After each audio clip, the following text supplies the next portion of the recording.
Ethan Cole was used to blending into Aurora Tower, just the night janitor with a tired back and a silent mop.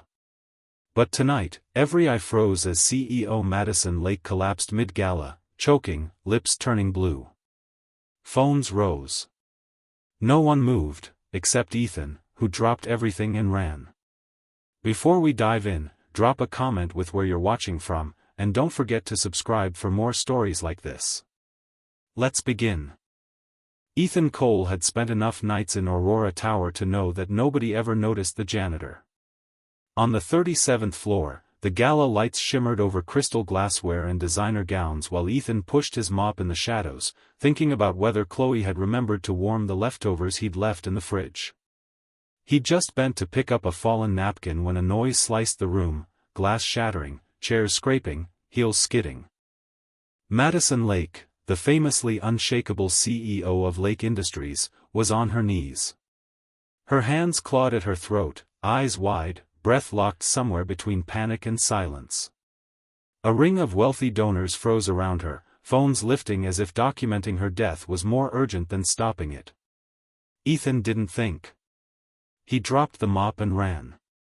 The Heimlich failed. She was turning blue. Security shouted for him to step away, but Ethan's voice cut through. "She's not breathing. Move." He tilted her head back the way he remembered from an old first aid training video, sealed his mouth over hers, and forced a breath in. Nothing. Another breath. Still nothing. On the third, her body jerked violently. Air burst from her lungs, followed by a choking gasp. She was alive.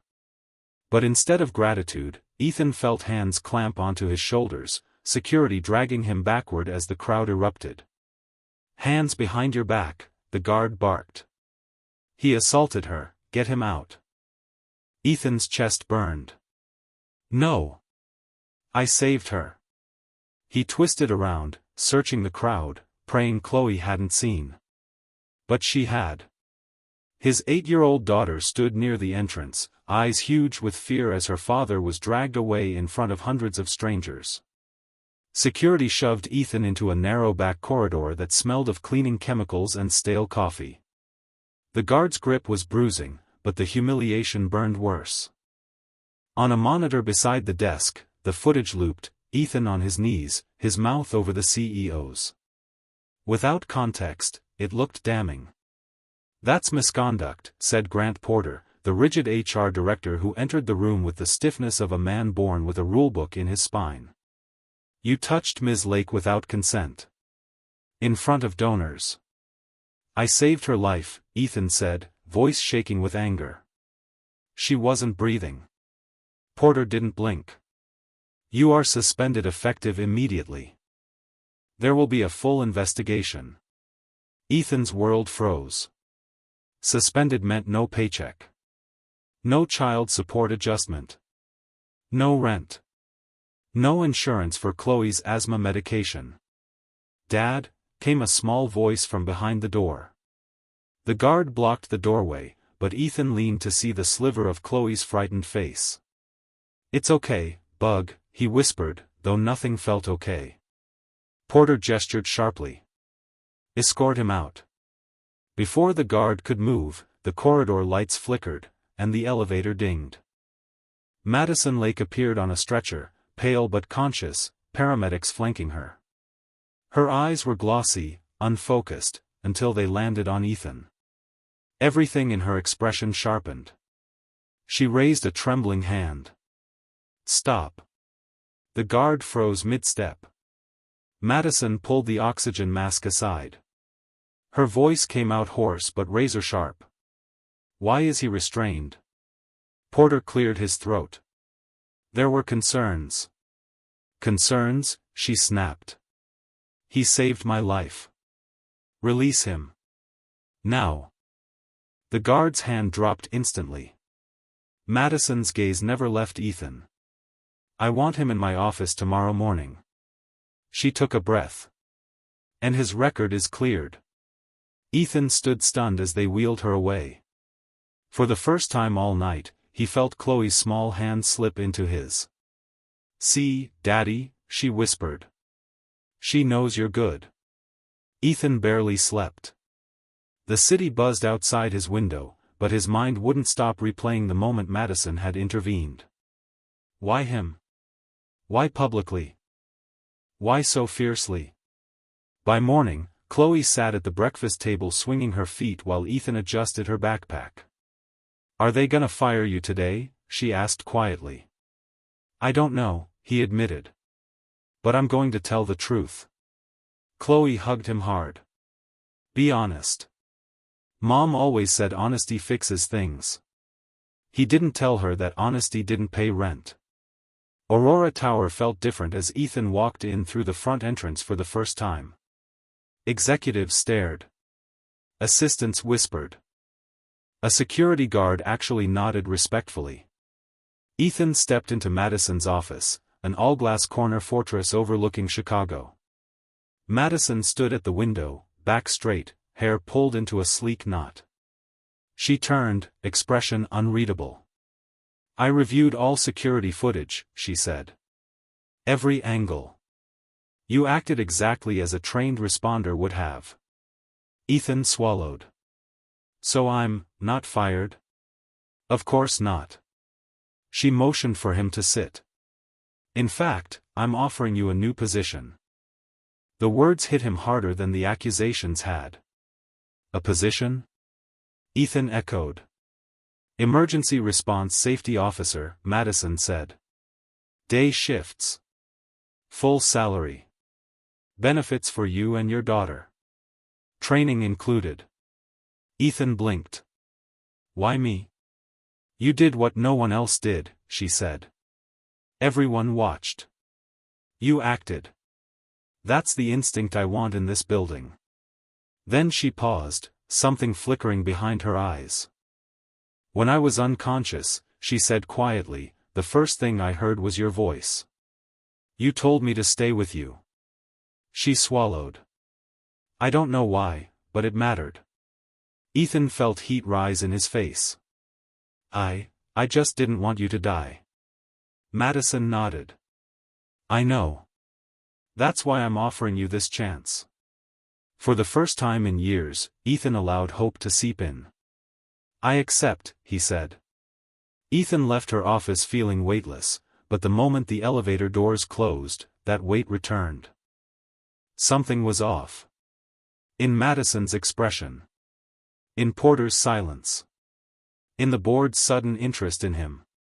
When Ethan arrived home that evening, Chloe was drawing at the table. As he hung his jacket, his phone buzzed with an unknown number. He answered, and froze. A distorted voice whispered. You should have stayed invisible, Mr. Cole. The line went dead.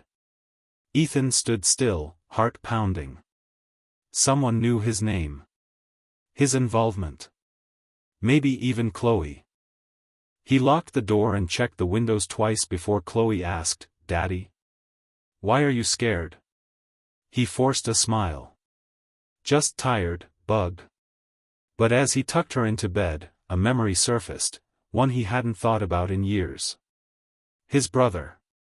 His brother who had died because a safety supervisor at an old warehouse had ignored a warning sign. Ethan had reported it. The company had retaliated. His family fractured. He'd vowed never again to get involved in powerful people's problems. And now he was walking straight into the headquarters of one of the most powerful companies in the city. The next morning at work, Porter confronted him near the elevators. You think saving her life makes you important? He sneered. The board wants you gone. Madison overruled them. She can't protect you forever. Ethan's jaw tightened. Why does the board care about me? Porter leaned in. Because Madison Lake wasn't supposed to survive last night. The bottom dropped out of Ethan's stomach. What are you saying? He whispered. That someone wanted her gone, Porter said. And you ruined it. The elevator opened. Porter walked away, leaving Ethan frozen. Someone had tried to kill Madison. And Ethan had stepped in the way. That evening, rain hammered the city as Ethan picked up Chloe from her neighbor's apartment. He tried to act normal, but the earlier phone call crawled beneath his skin. As they crossed the street toward their building, headlights flared. A black sedan rolled slowly past them. Too slow. Ethan's pulse spiked. He pulled Chloe closer. The sedan turned the corner but didn't continue. Its brake lights glowed red as if watching them through the rain. Chloe looked up. "Daddy, why is that car waiting?" Ethan forced calm into his voice. "It's just turning around." But it wasn't. At home, Chloe fell asleep quickly, but Ethan paced the kitchen, replaying Porter's words. Someone wanted Madison dead. Someone powerful. Someone inside the company. And now Ethan had seen too much. His phone buzzed again. This time, a text. "You ruined everything. Walk away, or the next collapse won't be hers." Ethan stared at the screen, fists trembling. They weren't threatening Madison. They were threatening him. The next morning, Ethan marched into Madison's office. "I need to know what's really happening," he said. "Because someone followed me and my daughter last night." Madison stiffened. Her eyes flickered, not with shock, but recognition. She already knew. "Ethan," she said quietly, "I didn't collapse because of champagne. Someone tampered with my drink. Toxicology confirmed it this morning." Ethan's stomach clenched. "And you think it's someone inside Lake Industries," he guessed. Madison nodded slowly. "That's why I need someone I can trust." Ethan exhaled, a shaky breath of fear and reluctant loyalty. "If I help you," he said, "I need your word that Chloe will be safe." Madison met his eyes without flinching. "You have it." The next days were a knot of tension. Ethan shadowed Madison discreetly, analyzing entrances, staff patterns, and high-risk areas. She gave him access to internal reports, things he'd never imagined holding. One evening, while reviewing footage of the gala, Ethan froze. There, behind Madison's table, stood a man in a gray suit. A man Ethan recognized. Grant Porter. Porter, who'd tried to suspend him. Porter, who'd been near the champagne bar seconds before Madison collapsed. Porter, who had warned Ethan that he ruined everything. Ethan brought the footage to Madison. She stared at it, face pale but controlled. "I trusted him for 10 years, she whispered. Ethan clenched his jaw. "He's not finished. And he knows Chloe exists." That was the moment Madison made the decision. "We end this," she said. The following morning, security quietly detained Porter in the boardroom as Madison confronted him. Ethan watched from the wall, pulse pounding. Porter didn't deny anything. "You were destroying this company with your reforms," he spat. "I couldn't let you take everything my division built." "So you tried to kill me?"